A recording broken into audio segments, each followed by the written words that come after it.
Hi, I'm Dr. Greg Owens from the Reimagine Schools podcast, a part of the Education Podcast Network, just like the show you're listening to right now. Shows on the network are individually owned and opinions expressed may not reflect others. Find other interesting education podcasts at edupodcastnetwork.com.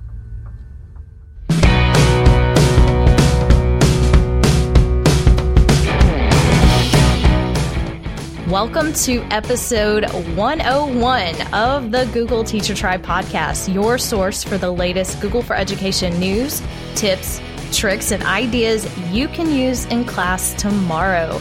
I'm Casey Bell from Shake Up Learning. And I'm Matt Miller from Ditch That Textbook. And in today's episode, post episode 100. It just sounds so weird going 101 at the beginning of this show. It was hard. Right? It was hard to say that. I was like, do I say 101?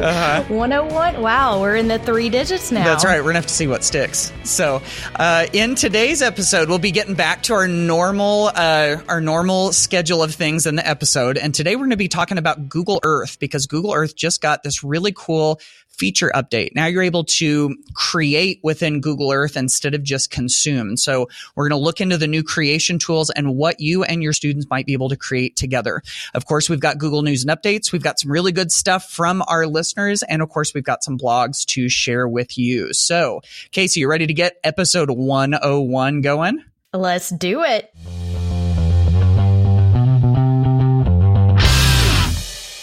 Shall we check out what's been going on with Google? So we took a bit of a break last week. We had a replay episode, and boy, did they put out some new blog posts and updates while we were gone. I think there were 6 or 7 posts on the keyword blog on December 12th alone. So really trying to dig in here and find the best stuff for all of y'all listening here. And I have to tell you, my favorite of all of the things that I was curating today was the year in search. So Google puts out this video about the things that we've been searching for online. And this year they titled it, "We Need a Hero 2019 in Search." And Matt, I watched the video before we started today. And, you know, I cried. Uh-huh. It's always emotional. And of course, it's historical. But what they found was there was a definite hero theme in the year of 2019 that we were searching for, not only those fictional superhero ideas, but also finding the heroes, you know, among us. And it just hit home, you know, and the people who have all of the thankless jobs, like a lot of the teachers listening here, you know, we're talking about the power of women heroes that we're now calling sheroes, and the first female spacewalk, and all kinds of amazing things that happened in 2019. But if you've never experienced these, it is awesome that Google puts these together as a way to revisit, you know, the year and to see what's been happening. And, you know, I always tell people, Google knows a lot about us, whether we like it or not. They know what people are searching for, which tells us a lot about what's going on in the world. And of course, some historical events and pop culture events and all kinds of really interesting things to look at, but all condensed into this nice little YouTube video that you can watch. And of course, this comes from the Google keyword blog.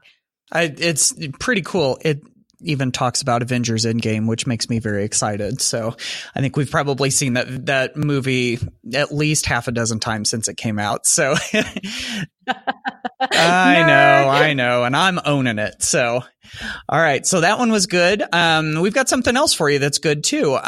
We have a feature from Assistant that is rolling out to your phone, potentially to Assistant-enabled Android and iOS phones, and that feature is called Interpreter. This is the thing that you've seen in science fiction movies for years and years and years, probably, where you don't know the language of the country that you're in or the person that you're talking to. And so you like bust out a device and you're able to like talk back and forth with it. And, this is something that we've seen slowly rolling out on a variety of different devices. And now, Google Assistant has this interpreter mode where, you basically just ask your device, be my German translator or help me speak Spanish. And then you can start to have this kind of back and forth translation that happens in real time. And so it says that interpreter mode helps you translate across 44 languages. And since it's integrated with the assistant, it's already on your Android phone if you've got it. If you've got an iOS phone, also known as an iPhone, simply download the latest Google Assistant app and that'll work. So I could see this being huge for, like, for instance, my wife has a couple of foreign exchange students who are still struggling a little bit with keeping up with a high school social studies class at full speed. And so, being able to do a little bit of that every once in a while may not be a bad idea. Of course, me being the foreign language teacher, I'm going to be the one who comes back and says, knowing a foreign language is still a valuable skill and you still are going to want to use it to interact with people in a real, authentic, face-to-face way. But hey, if you have to talk to somebody tomorrow and you can't learn that language, this is going to be a really nice feature. Absolutely. And of course, there are many applications for us to use it in our classroom settings or when communicating with parents who maybe don't speak the same language. So many languages that are now spoken in our schools. But can I confess what this actually made me think of, What's which that? is not educational at all. 90 Day Fiance.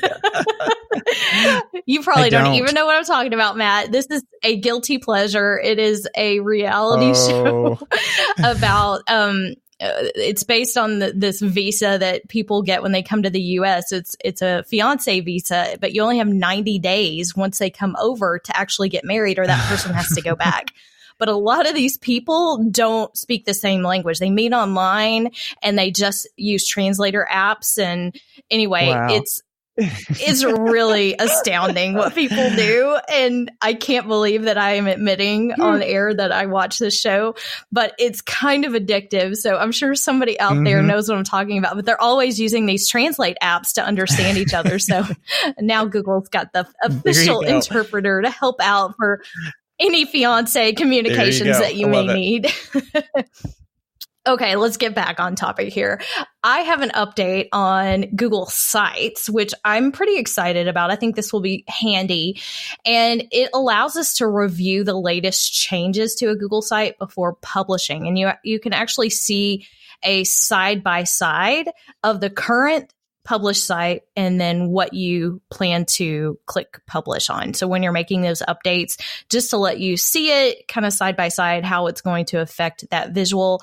Of course, I think the new Google Sites is just so clean and awesome that it doesn't really change as much as I feel like when I worked in the old site. Like it feels like light years ago working in the old sites now. But I think this will be handy. Of course, a few weeks ago, they also announced a way to see the revision history. So I think this is all connected, but I think this will allow us to see, the most recently changed pages that have been added, moved, or deleted, the page content and layouts that have been changed, and other kind of site-wide changes, and see that visual will be really nice for teachers. Absolutely. The last one that we've got has to do with Gmail. This is something that I think some folks are going to get kind of excited about.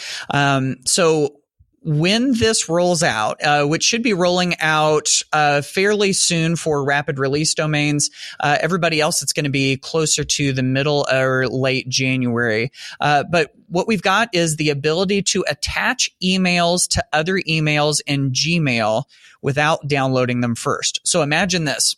Imagine you're getting ready to send somebody an email and you want to attach somebody else's email that you want to reference. So it's like, if you've been having a conversation with someone else, or if you had a conversation with this person and you want to pull an old message and make sure that they can refer to it quickly and easily, now you can drag that email over into the one that you're typing and attach it, almost like you're attaching a document.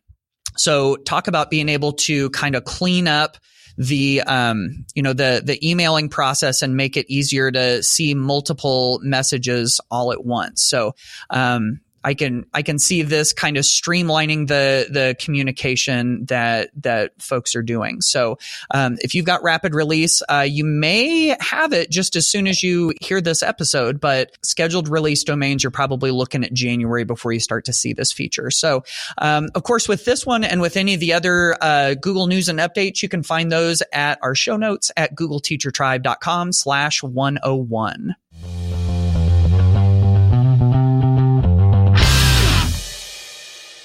So folks, we've got some exciting things going on in Google Earth. I saw this, these creation tools that have just recently been added to Google Earth on Twitter recently. And I'm thinking, oh man, this is going to be such a cool thing. So in the past, what we've been able to do with Google Earth is a lot of consumption. Google likes to call Google Earth the world's most detailed globe. And with Google Earth, you're able to zoom in on the globe, zoom in on the map and see things in detail. You can see them in 3 dimensions. You can even drop yourself down on the street with Street View. And there's a whole bunch of information too. You've got all of these little information cards and everything. So lots of consumption, lots of ability to collect information and view it in Google Earth. We've had some other tools that have allowed you to create with maps. Of course, you've got My Maps, where you're able to drop pins on a custom map. You've also got the Tour Builder and the Tour Creator. We've got lots of these options kind of all over the place. And these new creation tools that we've got in Google Earth kind of make me think that maybe Google Earth is going to be the landing place for a lot of this stuff. So here's why I'm excited about this is that with Google Earth's creation tools, we have the slick, pretty interface of regular Google Earth. And now we're able to drop pins and add information to these custom maps. So I've already gotten a chance to play with this a little bit. And so some of the features that you'll see in Google Earth's creation tools, you're able to drop place marks, which are kind of like pins. And then if you use Tour Creator, this is kind of the same idea where once you drop a pin, you're able to write in a little title. You can add some information in the description. You can add pictures and videos and that kind of thing. You can also add lines and shapes to the map, which is kind of like what you've been able to do in My Maps as well. In addition to all of this, all of these different things you can add to the map, you've also got Street View. So if you want to show what it looks like on, what something looks like down on the street, you can add a Street View image instead of an above image, kind of like a satellite image. Then it also allows you to add slides too. And so, slides are kind of like where you can present some information or present a section divider. And with all of these things that you add to it, you can organize them and put them in order. And then once you hit present, you're able to flip through them almost kind of like a slideshow. So anyway, there's a lot of good in this update with Google Earth. So you can kind of think of it like, being able to create a virtual tour where you have a bunch of different stops. You can work through them in a progression, kind of like in order. And after playing with this a little bit and looking at it, there's a lot that you can do with this. And I think there are a lot of possible implementations in the classroom.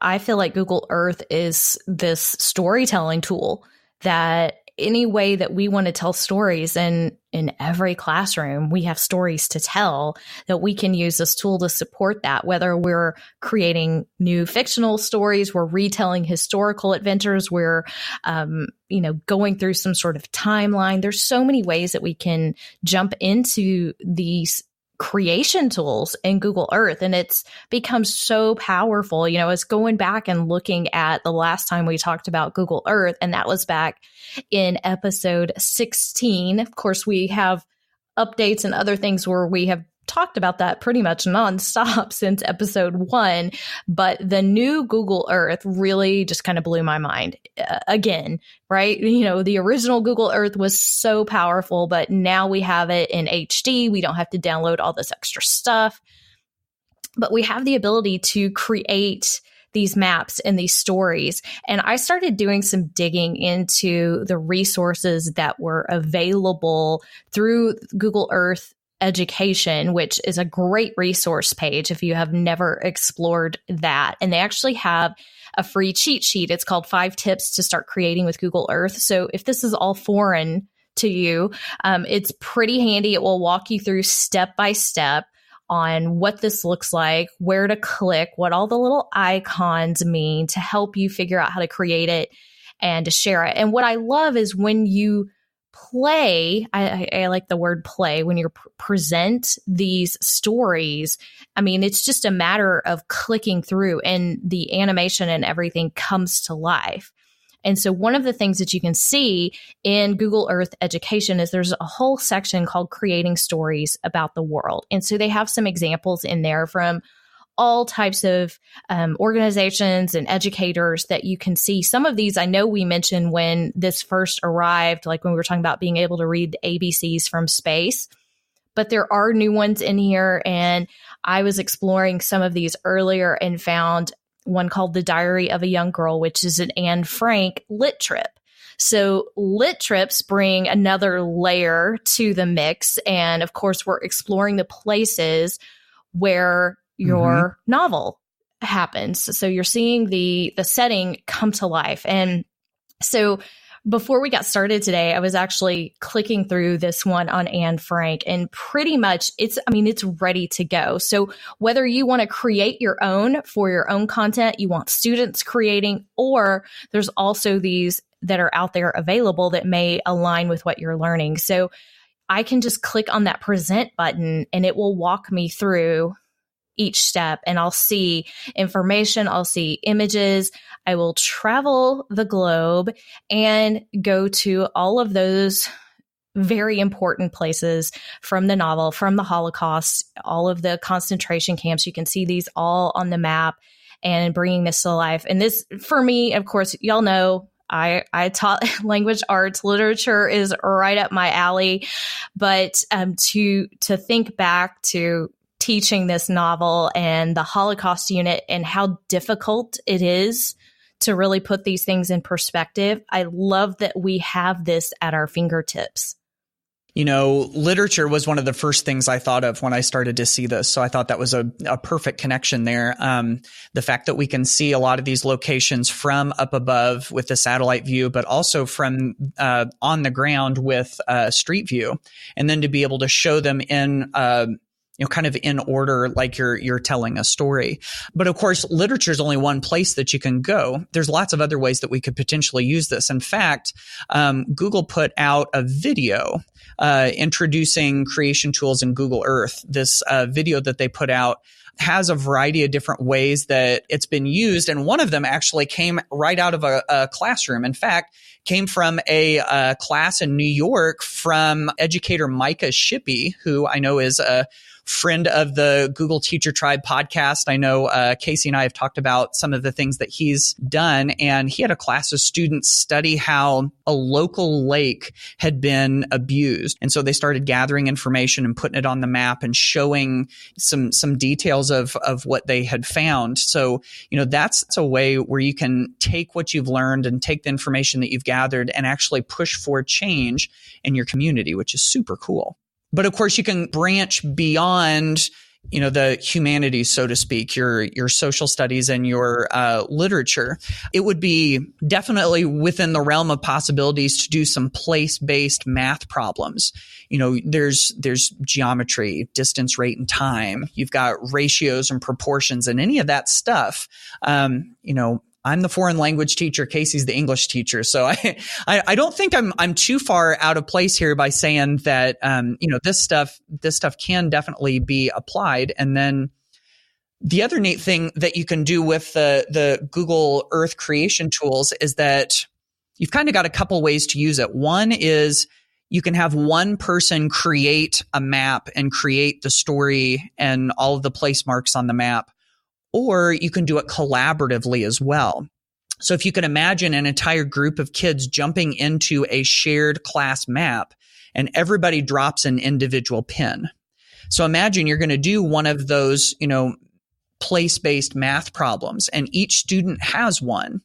Each student drops a place mark onto the map and then does that problem. And then now you've got 25 kids in class. Now you've got 25 problems spaced out all over the map, and kids are able to go look at each other's stuff. So, that whole collaborative side of things could be really good too. So, I mean, tons and tons of ways that you could integrate this into class. And I'm going to circle back to that math idea, because I feel like that's the group I hear from the most that struggle with some of the things that we talk about. They need more ideas. How does this work in math? And so as you were saying that, I was actually discovering this other Google Earth tour that was created by Media for Math, and it's about triangular structures.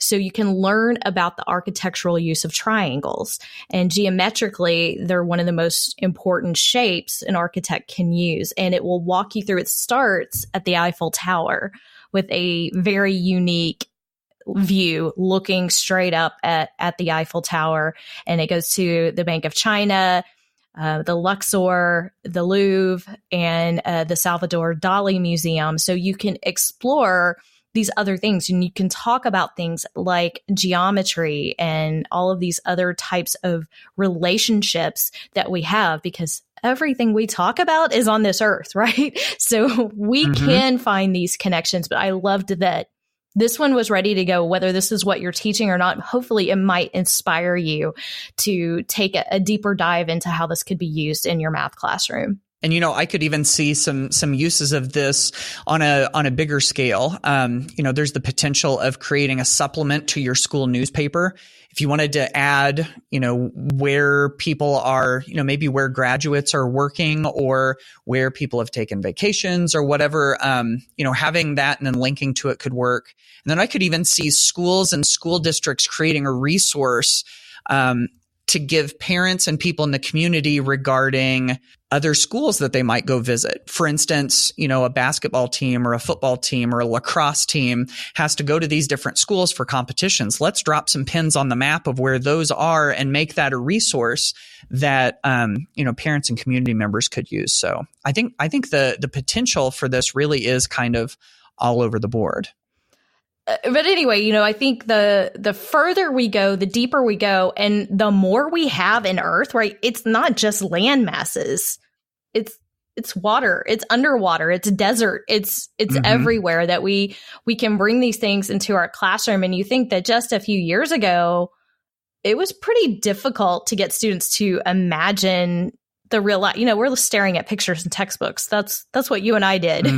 And we now have satellite precision in HD at our fingertips. Yeah. Yep. Absolutely. It's so cool. It really does let you, help students put themselves in the shoes of people that are actually living in these places around the world. So, we've got lots of resources on our show notes page at googleteachertribe.com/101. I also wrote an entire blog post called Creating with Google Earth, 10 Ideas to Try. So I shared a couple of those, and then you've got some other ones to check out there, but lots and lots of possibilities. And of course, we're curious to hear how you might like to use it as well. So, definitely tweet at us on the GT Tribe hashtag, or, send us a message at googleteachertribe.com. Leave us a little voice message, and we'd love to hear what you're thinking about as well. There's a letter in your mailbox. Hey, you know what? This is all your mail. Hey, maybe I'll give you a call sometime. You've got mail. We're going to jump in the mailbag. Let's jump in the mailbag. Yes, it's time to see what's been going on. Now, I have to tell you, this is a piece of mail that I brought in myself because I found it to be so awesome. So if you have not been following the Create with Chrome hashtag on Twitter, it is worth your time to start scrolling through this wonderful idea. And thank you to Brian Briggs for tagging me on a link there that he shared, and he created this Create with Chrome Advent calendar. And essentially there are activities to create with Chrome for all of our days here in December so far. I will tell you, this is quite a gigantic slideshow, and it might take it a little bit to load. I have been clicking through some of these, and it does start off with some music. So kudos to Brian for using that new audio feature in Google Slides. But he's got some really fun activities. In fact, he has an ugly sweater day where you're going to create your own ugly sweater. You're going to create snowflakes. You're going to create a gingerbread house. And guess what? You don't have to clean up after the mess. Nice. Yeah. Creating avatars and a friend emoji party. So we've got all kinds of really fun ideas to just get everybody creating. So whether that's you as the teacher learning professionally about these things first, or if you want to bring some of these ideas into your classroom, it is a really neat idea just to kind of create these challenges and get us thinking about these things. They're quick activities. You can post them on Twitter and share what you're learning as you go. So thank you to Brian, who's also a co-host of the Check This Out podcast. Good stuff. Always good stuff from Brian. All right. We do have a question. So this comes to us from Diane Miller Duncan. No relation to this Miller. She's from Southern California. So take it away, Diane. Hi, Matt and Casey. My name is Diane Duncan from California. And I have a question because I work at an independent study charter school, and I'm the ed tech manager there. And I'm just wondering if you can think of any ways that I can use Google Classroom or any of the other tools that you talk about in the classroom for our independent study students. Many of our teachers have a variety of grades on their roster, so they could have anywhere from K to 12. So setting up just one Google Classroom, I don't think is the best answer. So I'm just wondering if you have any ideas for me, and I'd love to hear from you. And congratulations on your 100th episode. I just finished listening. Super fun. So this is a tricky one because so often whenever we hear about using Google Classroom and using a lot of the Google tools in the school setting, a lot of times it's in a classroom where a whole bunch of the kids are in the same class or in the same grade, and they're all working on the same kinds of activities. And so we want to do that, sort of whole group, collect assignments and give grades for everybody on the same thing. And in this situation, this is very different. And Diane has a really good point. If everybody is, in a different grade, in a different class, and we're trying to set something up like Google Classroom, it can be tricky with a lot of those sort of traditional means. So I was kind of racking my brain on this, and I've not tried this myself. I'm just kind of speaking theoretically here. So, of course, if you're listening to this and you have some experience like this, we would love to hear and share your experience as well. But I'm thinking if you have a bunch of students who are kind of all over the board, Google Classroom still could be a very useful thing. So let's get the students all into that Google Classroom, have them all join the same one if you are responsible for them. And then instead of creating an assignment where everybody does the same thing, what if we create an assignment that is just the week? So we say like the week of, the 5th through the 9th, whatever month it is. And we just say, this is your assignment for the week. And whatever the students are working on at the end of the week, or whenever it's time for them to turn in work, they go to that assignment and then they attach all of the files that they've been working on. Of course, they can leave, they can leave a comment along with that, and then they submit it to the teacher. And then the great thing about that too is that opens up that, sort of like that back channel of sorts with the private comments. So now students and teachers are able to go back and forth and discuss what they've turned in. Now, are you going to use the gradebook features within Google Classroom to do this? Probably not, because you're probably putting that into your student information system. And since everybody's sort of all over the place, you're probably going to want to assign those grades someplace else. But Google Classroom, I think in that case, could be a really good collection hub and a good place to have that, digital communication piece. So that's one place that I could see that working. I was kind of thinking that too. Of course, I don't know how many students you have and if a lot of teachers for these types of situations are creating separate classrooms. And I don't know if any students share any assignments or if they're all completely independent, if there's a way to do that, because I know it's kind of a nightmare if you've got to have 60 different classrooms to do it. That's just not manageable. But the grading feature inside Google Classroom is just not quite that robust yet. Mm-hmm. And it's still fairly new, and was thinking kind of along the same lines as Matt, is maybe if you can have that weekly grade or that daily grade. But of course, it could still get really confusing. And even if you're putting that in a separate grade book, because of the weights may vary, if one student's got a test that day and somebody else has got a daily grade that day. So again, not really sure that we have a great answer for you, but I think this is definitely something to put out to the tribe and find out what other people are doing. And of course, something that we need to send feedback to Google on. So using that little question mark in Google Classroom to let them know that we need a little bit of a pivot in our grade book to allow us to do this. Yep, absolutely. So Diane, thank you so much for the question. And of course, if you have a question or a tip or something cool you're doing in your own class, feel free to head to googleteachertribe.com and leave us a voice message and tell us all about it.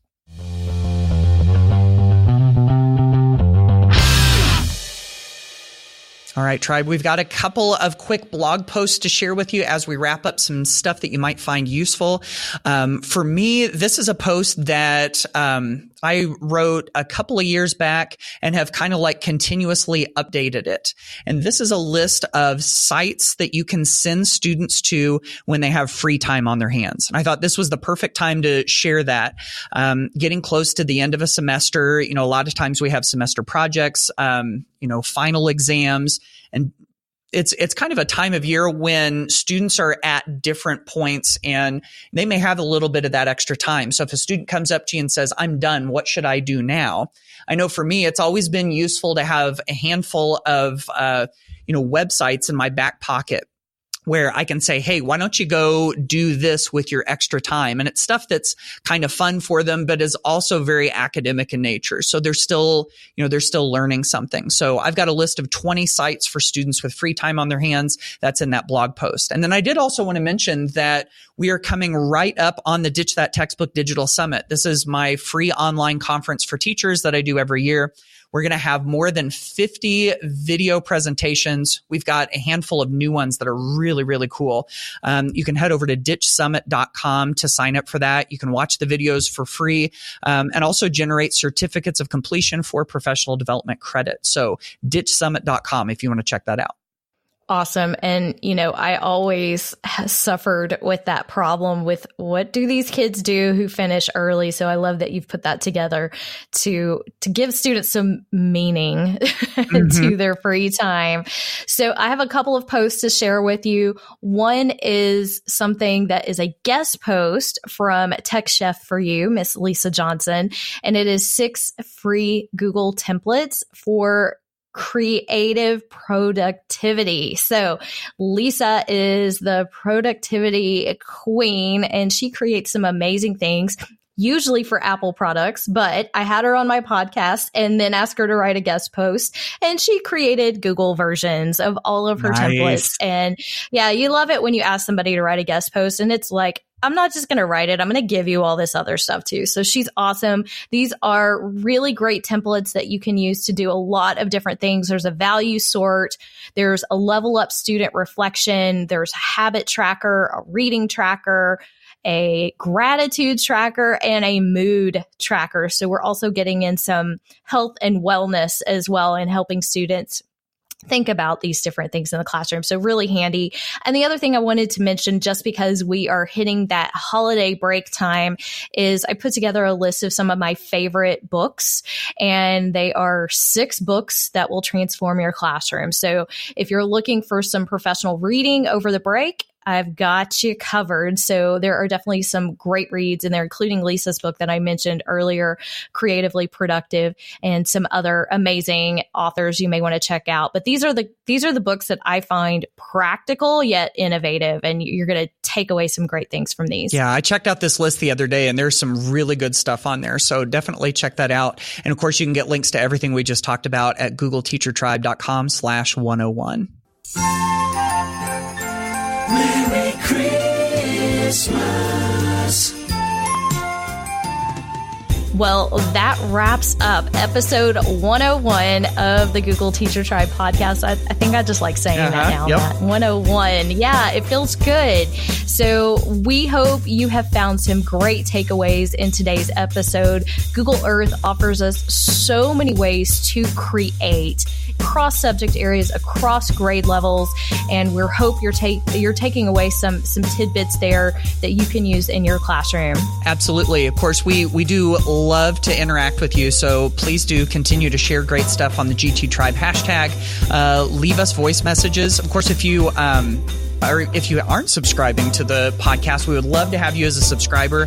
And if you do and you love it, we would love for you to leave us a review wherever you get your podcasts. One other quick thing to note, we're going to be going on a little bit of a winter hiatus. So it'll be a couple weeks, and then back at the beginning of January, we'll have another episode for you of the Google Teacher Tribe. So until then, we will see you on the next episode of the Google Teacher Tribe podcast. Happy holidays, y'all.